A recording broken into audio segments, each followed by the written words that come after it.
Hello बच्चों, आज हम क्लास 11th की केमिस्ट्री शुरू करने चल रहे हैं। क्लास 11th केमिस्ट्री का चैप्टर नंबर फर्स्ट है रसायन की कुछ मूलभूत अवधारणाएं। तो सबसे पहले बेसिक केमिस्ट्री, बेसिक नॉलेज इस चैप्टर में हम जानकारी करेंगे। नाम भी बता रहा, रसायन की कुछ मूलभूत अवधारणाएं। आप क्लास 10th का पेपर दे चुके हैं। क्लास 11th में जब प्रवेश करेंगे तो आपके ऊपर कोई बोर्ड पेपर देने का प्रेशर नहीं होता है, इसलिए आपका क्लास 11 जो होता है केवल सीखने के लिए होता है, नॉलेज के लिए होता है। इसलिए बेसिक से आराम से सीखते चलेंगे, छोटे छोटे टॉपिक को हम सीखेंगे। यहाँ पे हर टॉपिक को सीख लेंगे जिससे आप 12th में आसानी से बोर्ड पेपर को कवर कर सकें। तो 11th आपको सीखना है और 12th में बोर्ड पेपर आसानी देना है। तो सबसे पहले रसायन विज्ञान क्या है। तो जब आप हाई स्कूल में थे तो आपको क्या पढ़ रहे थे, साइंस पढ़ रहे थे। अब साइंस के यहाँ पे 3 पार्ट पढ़ना पड़ेगा, फिजिक्स, केमिस्ट्री और बायोलॉजी। जो बच्चा मैथ लेगा वो बायोलॉजी नहीं लेगा, और जो बायोलॉजी लेगा वो मैथ नहीं लेगा। अर्थात फिजिक्स केमिस्ट्री आपको लेना पड़ेगा। उसमें आपको मैथ और बायो का ऑप्शन है। तो आप रसायन विज्ञान क्या है, तो विज्ञान की वह शाखा जिसके अंतर्गत पदार्थों के संगठन, संरचना, गुणों आदि का अध्ययन किया जाता है, रसायन विज्ञान कहलाता है। तो कोई पदार्थ होगा, उसके संगठन कैसे बना है, उसका स्ट्रक्चर कैसा है, उसके गुण क्या हैं, वो कैसा व्यवहार करता है, उन सब के बारे में जो बताए वो रसायन विज्ञान कहलाता है। रसायन विज्ञान की कुछ मुख्य शाखाएं हैं जो कि निम्नवत हैं। पहला है अकार्बनिक रसायन, इंग्लिश में कहते हैं इनऑर्गेनिक केमिस्ट्री। क्या है वह रसायन जिसमें कार्बन के अतिरिक्त अन्य तत्वों का अध्ययन किया जाता है, अकार्बनिक रसायन कहलाता है। जैसे फास्फोरस हो गया, क्लोरीन हो गया, ऑक्सीजन हो गया, नाइट्रोजन हो गया, इन सब के बारे में अर्थात कार्बन को छोड़कर अन्य रसायन का अध्ययन अकार्बनिक रसायन होता है। दूसरा क्या है, कार्बनिक रसायन, वह रसायन जिसमें कार्बन वाले तत्वों का अध्ययन किया जाता है, वो क्या होते हैं, कार्बनिक रसायन कहलाते हैं। और आप क्लास 10 में कुछ तो पढ़े होंगे कार्बन के बारे में। कार्बन जो होता है जिसकी संयोजकता 4 होती है और वो कैसा गुण प्रदर्शित करता है, श्रृंखलन का गुण प्रदर्शित करता है, अर्थात उसके बहुत सारे यौगिक हैं। अगला है भौतिक रसायन, जो क्या करे, कार्बनिक रसायन के गुणों के बारे में बताए, वो कैसा गुण व्यवहार प्रदर्शित करता है उसके बारे में बताए। भौतिक रसायन के अंतर्गत उसका अध्ययन करेंगे। विश्लेषिक रसायन क्या है, वह रसायन जिसमें पदार्थ, ठोस, द्रव आदि गैसों के बारे में बताया जाए, विश्लेषिक रसायन है। जीव रसायन क्या है, वे रसायन जिनमें जीवों के बारे में बताया जाता है, जीव रसायन कहलाते हैं। कृषि रसायन क्या है, वह रसायन जिसमें कृषि यंत्रों के लिए, कृषि यंत्र या कृषि के लिए दवाओं का उपयोग किया जाता है, कृषि रसायन में हम पढ़ेंगे उसको। औषधीय रसायन क्या है, वह रसायन जिनमें हम दवाओं, औषधियों के बारे में बताते हैं, वो क्या कहलाते हैं, औषधीय रसायन के अंतर्गत पढ़ेंगे। इस तरीके से आपका रसायन विज्ञान की कुछ शाखाएं थी।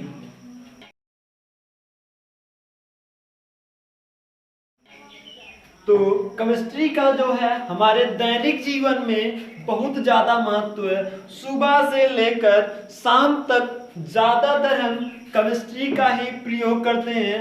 आप सुबह जो टूथपेस्ट करते हो, टूथपेस्ट भी रसायन से बना हुआ है। दवाओं का उपयोग करते हो, वहाँ भी केमिस्ट्री है। आप बहुलक, जो आप क्या कहते हैं, पॉलीथीन, नैप्थलीन या जो भी आप लगभग सामान यूज करते हो, उसमें केमिस्ट्री का आपके जीवन में बहुत ज्यादा महत्व है। अर्थात केमिस्ट्री आपके जीवन से बहुत ज्यादा संबंधित है। तो यहाँ पे आता है द्रव्य क्या है, तो द्रव्य साधारणतः, द्रव्य जो है आपके पास साधारणतः द्रव्य कणों से मिलकर बना है। किससे मिलकर बना, छोटे छोटे कणों से मिलकर बना है, जिसे हम क्या कहते हैं, परमाणु कहते हैं। महर्षि कणादि जो कहते हैं, ये कहते हैं जो आपका द्रव्य है ये किससे मिलकर बना है? पृथ्वी, जल, अग्नि तथा वायु। किससे मिलकर बना है? जो महर्षि कणाद थे उन्होंने क्या कहा, जो आपका द्रव्य है ये 4 चीजों से मिलकर बना है। लेकिन जब डाल्टन आए, जॉन डाल्टन थे, उन्होंने क्या किया, कुछ नियम दिया और द्रव्य के बारे में बताया। और उनके अनुसार क्या था, जो द्रव्य है या सूक्ष्मतम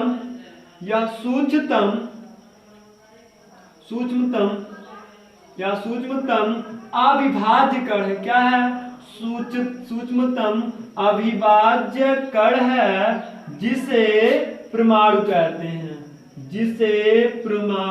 कहते हैं। किसने बताया है? डाल्टन के अनुसार। किसके अनुसार है ये? डाल्टन के अनुसार। डाल्टन ने क्या बताया, यह सूक्ष्मतम द्रव्य क्या है? यह सूक्ष्मतम अविभाज्य कण है जिसे हम क्या कहते हैं? परमाणु कहते हैं। और उन्होंने बताया था जो ये परमाणु है किसी अभिक्रिया में बिना विघटित हुए भाग लेता, अर्थात जो परमाणु है वह पूरा किसी अभिक्रिया में भाग लेता है। उससे छोटा कण नहीं है, सबसे छोटा कण जो होता है उसे हम क्या कहते हैं? द्रव्य या परमाणु कहते हैं। इसकी सही परिभाषा डाल्टन ने कुछ हद तक इसके बारे में बताया था। उसके बाद तत्व आता है। क्या है? तत्व है। तत्व क्या है? तत्व एक शुद्ध पदार्थ है। तत्व क्या है? एक शुद्ध पदार्थ है जो कि क्या होता है? एक प्रकार के कणों से मिलकर बना होता है। तत्व क्या है? वह पदार्थ जो केवल एक कणों से मिलकर बना हो। वह पदार्थ जो एक प्रकार के कण से मिलकर बना हो। एक प्रकार के कण से मिलकर बना होता। वह पदार्थ जो एक प्रकार के कण से मिलकर बना होता है क्या कहलाता है? तत्व कहलाता है। केवल एक ही प्रकार, जैसे हाइड्रोजन हो गया, ऑक्सीजन हो गया, फ्लोरीन हो गया। हाइड्रोजन एक ही प्रकार से मिलकर बना है, ऑक्सीजन एक ही प्रकार के तत्व से मिलकर बना है। वो क्या होते हैं? तत्व होते हैं। अगला है यौगिक। यौगिक क्या है? जब 2 या 2 से अधिक तत्व, क्या बताया गया? जब 2 या 2 से अधिक तत्व आपस में मिलकर, जब 2 या 2 से अधिक तत्व आपस में मिलकर एक निश्चित अनुपात में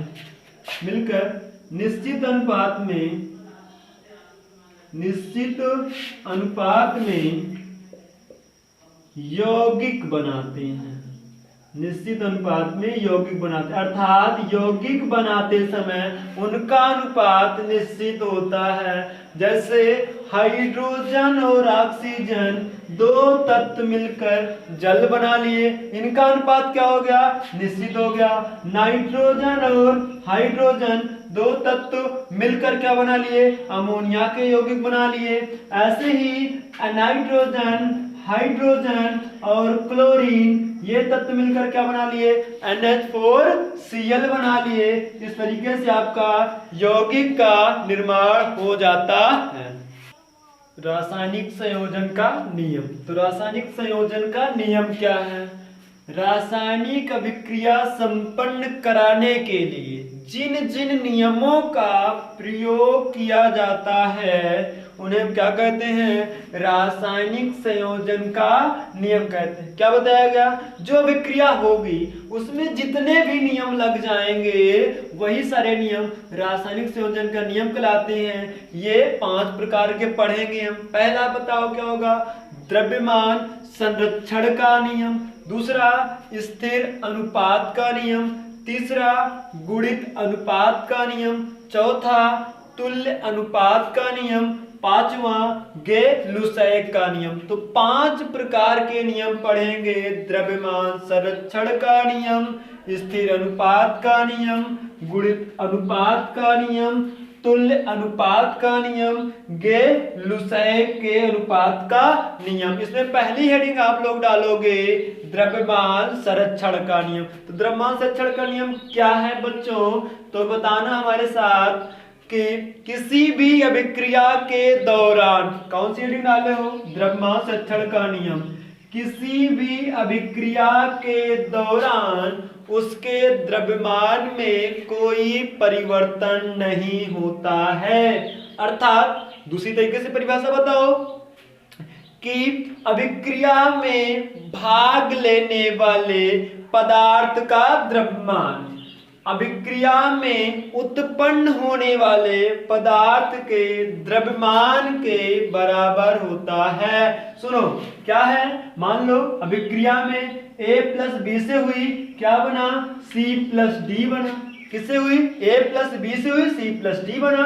तो क्या बताओगे, अभिक्रिया में भाग लेने वाले पदार्थ का द्रव्यमान, माना इसका द्रव्यमान W है, इसका द्रव्यमान क्या है, W भी है। तो बताया गया जो अभिक्रिया में भाग ले उनका द्रव्यमान अभिक्रिया में उत्पन्न होने वाले द्रव्यमान कितना हुआ, WC WD, दोनों का द्रव्यमान क्या होता है, इक्वल होता है। Example WA plus WB is equal to WC plus WD हो गया। जैसे CaCO3 से बनेगा CaO प्लस CO2।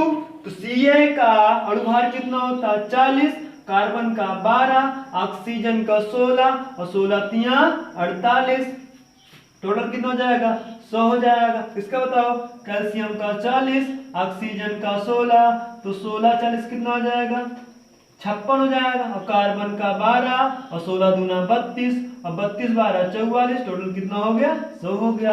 यहाँ देख रहे हैं जितना अभिकारक है उतना उत्पाद है। अर्थात एक तीर के इधर वाले को हम कहते हैं अभिकारक और इधर को क्या कहते हैं उत्पाद। तो फिर से बताओ, अभिक्रिया में भाग लेने वाले पदार्थ का द्रव्यमान उत्पन्न होने वाले पदार्थ के द्रव्यमान के बराबर होता है। यही द्रव्यमान संरक्षण का नियम है। क्या बताया गया, अभिक्रिया में भाग लेने वाले पदार्थ का द्रव्यमान उत्पन्न होने वाले पदार्थ के द्रव्यमान के बराबर होता है। स्थिर अनुपात का नियम क्या है, इसे जोसेफ प्राउस्ट ने 1799 में दिया था। किसने दिया था, जोसेफ प्राउस्ट ने 1799 में दिया था। इनके अनुसार था किसी यौगिक में उनके घटक परमाणुओं का अनुपात स्थिर होता है। क्या बताया गया, किसी भी यौगिक में उनके घटक परमाणुओं का द्रव्यमान का अनुपात स्थिर होता है, उसे किसी भी विधि से प्राप्त किया गया हो। लिख सकते हो, किसी यौगिक में उनके घटक परमाणुओं का द्रव्यमान का अनुपात स्थिर होता है। और एक चीज, वो चाहे जिस विधि से प्राप्त किया जाए, जैसे H2O है, H2O के द्रव्यमान क्या हो जाएगा 2:16। हाइड्रोजन का परमाणु भार 1 होता है, 2 है तो 2, ऑक्सीजन का 16, इनका रेशियो कितना हो जाएगा 1:8 हो जाएगा। ये चाहे आपका समुद्र का जल हो, चाहे कुएं का जल हो, चाहे नल का जल हो, या CO2 जो है CO2 क्या देखें 12:32, क्योंकि कार्बन का 12, ऑक्सीजन कितना होता है 16, 2 तो 32, 4 3 12, 4 8 32, इनका रेशियो कितना हो जाएगा 3:8 हो जाएगा। अर्थात ये CO2 चाहे जहां से आई हो, किसी भी विधि से प्राप्त की गई हो, लेकिन इनका जो अनुपात होगा वो क्या होगा स्थिर होगा। इसे ही क्या कहते हैं स्थिर अनुपात का नियम। फिर से बताते हैं, किसी भी यौगिक में उनके घटक परमाणुओं का द्रव्यमान, जो घटक परमाणु अलग अलग परमाणु हैं, इनका जो अनुपात होता है वह स्थिर होता है। इसे क्या कहते हैं? स्थिर अनुपात का नियम कहते हैं। गुणित अनुपात का नियम। गुणित अनुपात का नियम क्या? 1804 में डाल्टन ने इसे दिया था। इनके अनुसार क्या था? जब दो तत्व आपस में क्रिया करके दो या दो से अधिक यौगिक बनाते हैं, जैसे C प्लस O मिलकर क्या बना सकता है? CO बना सकता है। और क्या बना? CO2। मतलब दो से अधिक बनाए, दो या दो से अधिक यौगिक बनाते हैं। एक तत्व का निश्चित द्रव्यमान दूसरे तत्व के अलग अलग द्रव्यमान से क्रिया करता है, जो किस अनुपात में होता है? सरल अनुपात में होता है। एग्जाम्पल देखें, जैसे H और O मिलकर क्या बनाएंगे? H2O बनाएंगे। और क्या बनाएंगे? H2O2 बनाते हैं। H2O के द्रव्यमान का अनुपात बताओ क्या हो जाएगा? H2O का अनुपात कितना है? हाइड्रोजन का एक है 2:16 है। और इसमें बताओ कितना है? 2:32 है। देख लो, 2:16 2:32 है। अगर इसको इजी में लिखेंगे तो 1:8 हो जाएगा। इसका कितना हो जाएगा? 1:16 हो जाएगा। अब बताओ ऑक्सीजन और ऑक्सीजन का यहाँ अनुपात कितना है? ऑक्सीजन का अनुपात कितना है?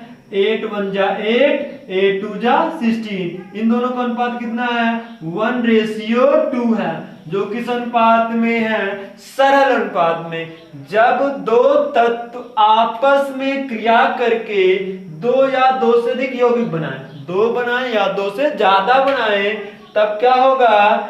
एक तत्व का निश्चित द्रव्यमान, मतलब यहां पर एक को तो निश्चित करना पड़ेगा, दूसरे तत्व के अलग अलग द्रव्यमान से क्रिया करता है। जो दूसरे का अलग द्रव्यमान है उससे क्रिया करता है, और जो क्रिया करेगा उनका अनुपात भी क्या होता है? सरल होता है। नाइट्रोजन के ऑक्साइड देखो, N2O, नाइट्रोजन का परमाणु भार 14, 2 है तो 28 हो जाएगा। और ऑक्सीजन का कितना होता है? 16 होता है।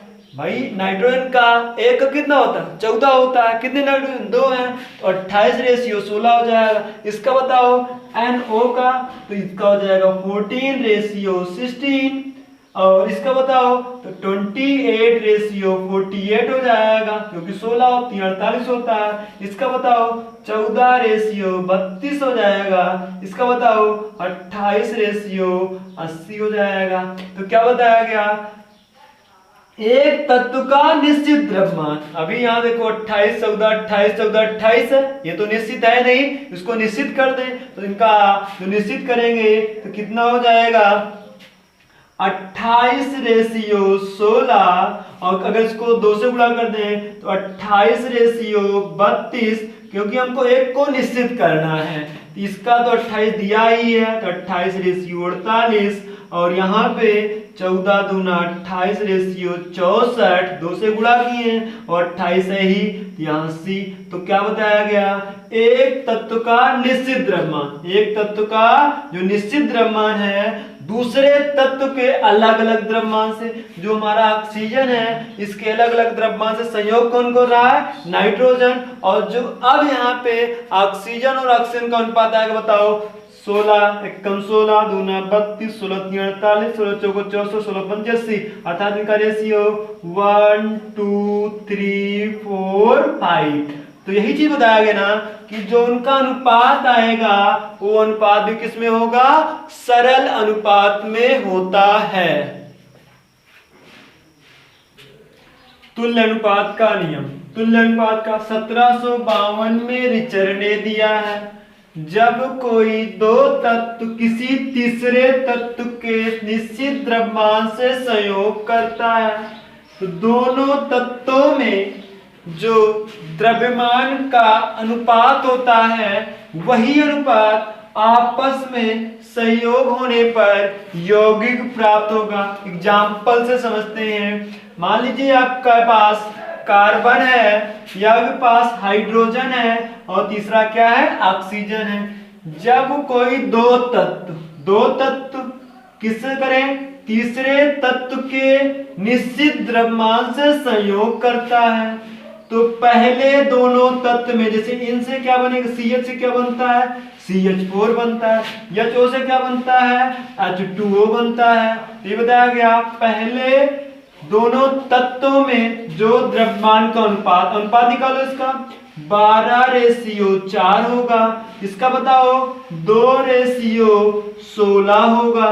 वही अनुपात कार्बन और ऑक्सीजन में बताएगा, वही अनुपात आपस में संयोग होने पर क्या बनाता है, यौगिक बनाएगा।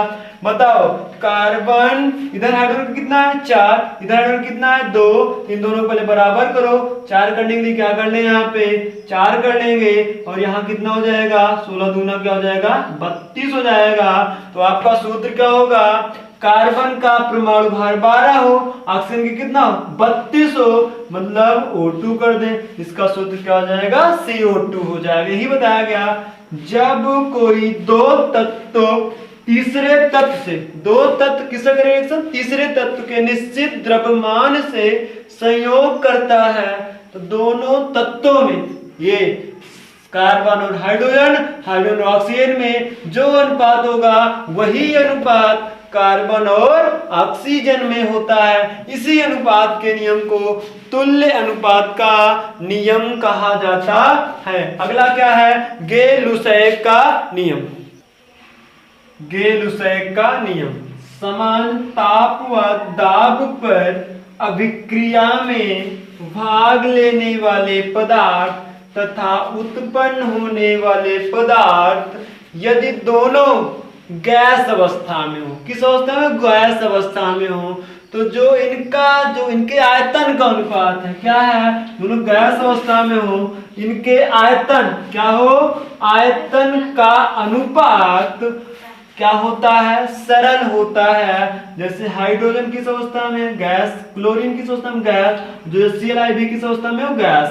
भाग लेने वाले पदार्थ, उत्पन्न होने वाले पदार्थ दोनों गैस अवस्था में हो, जो इनका आयतन मतलब इसके कितने मोल लिए, 1, Cl2 कितना मोल है 1 और Cl कितना मोल है 2। अगर इनके आयतन का अगर अनुपात देखें तो 1:2 जो कि क्या है, सरल अनुपात में है। सरल अनुपात क्या होता है, जैसे 1:2:3 होता है। इसी तरीके से अगर हम N2 और H2 के बीच का रेशियो देखें तो क्या है, ये नाइट्रोजन गैस है, हाइड्रोजन भी क्या है, गैस है, अमोनिया भी किस अवस्था में, गैस अवस्था में। इनका रेशियो बताओ 1:3:2। इसको लिख सकते हैं 1:2:3, जो किस अनुपात में है, सरल अनुपात में है। तो क्या बताया गया कि अभिक्रिया में भाग लेने वाले पदार्थ तथा उत्पन्न होने वाले पदार्थ यदि गैस अवस्था में हो तो क्या बताया गया, इनके आयतन का अनुपात नियत होता है। इस नियम की सहायता से एक न्यूमेरिकल आप लोग करिए, NaOH प्लस HCl मिलकर बना रहे हैं NaCl प्लस H2O। इसमें कहा गया Na में जो है 10 ग्राम है और ये जो मिलता है आपका ये 7 ग्राम मिलता है और ये 5 ग्राम मिलता है। तो पूछ रहा है Cl की मात्रा कितनी होगी, किस नियम का प्रयोग करोगे, वीडियो रोक के सॉल्व करो, किस नियम को प्रयोग करोगे। तो आओ हम देखते हैं। इसमें द्रव्यमान संरक्षण का नियम, किसका नियम, द्रव्यमान संरक्षण का नियम बताया गया ना, भाग लेने वाले पदार्थ तथा उत्पन्न होने वाले पदार्थ के द्रव्यमान के बराबर होता है। इसका 10, इसका नहीं पता x कर लो, WC का 7 ग्राम, WD का 5 ग्राम, तो 10 + x = कितना हो जाएगा 12, x = 12 - 10, x = कितने ग्राम आएगा 2 ग्राम आएगा। इस तरीके के न्यूमेरिकल को आप द्रव्यमान संरक्षण के नियम का प्रयोग करके आसानी से सॉल्व कर सकते हो। ऐसे ही एक क्वेश्चन है H2SO4, क्या बताया गया, H2SO4 और NaCl को मिलाओगे तो क्या बनेगा NaHSO4, क्या बताया गया NaHSO4 प्लस HCl बना। इसका 12.5 ग्राम है, ये आपका 10 ग्राम है, ये आपका 7 ग्राम है। पूछो बताओ NaCl कितने ग्राम होगा? कमेंट में इसका आंसर जरूर बताइएगा।